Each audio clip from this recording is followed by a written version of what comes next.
Moral Panic, and I don't mean the album by Nothing But Thieves, or maybe you might want to go and listen to it. I actually mean the concept by Stanley Cohen from 1972. So what do I mean by moral panic then?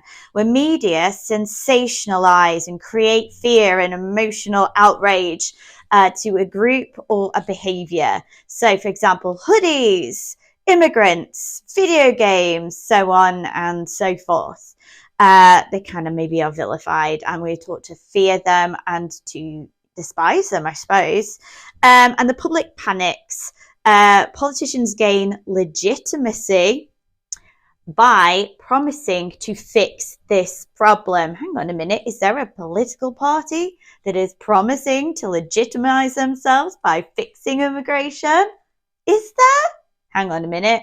Does that mean that maybe some of this video is referring to us being controlled and manipulated and to be thinking a certain way? Yeah, that's basically what I'm saying.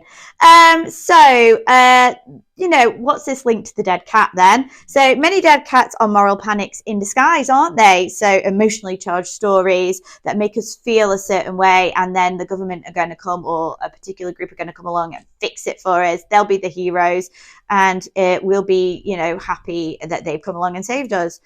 So when media coverage amplifies a threat, real or quite often perceived, stoking fear, disgust, leading society to demand something must be done. That's what we do. Moral outrage, moral panic. So is there any kind of coverage in the media at the moment that we can link to this moral panic that Stanley Cohen was talking about in 1972? Well, recent coverage of immigration, as I've said, small boats, the invasion language. A study found frequent viewers of GB News were far more likely to believe net migration was rising despite it having fallen. And this is actually data from The Guardian. So this actually suggests that framing and volume of coverage creates moral panic. We're being told to fear something, but I can't help but thinking that we're being told to fear something that we shouldn't be fearing. And I suppose that's been a theme of some of my videos recently. So why are we more worried about boats than the data says we should be?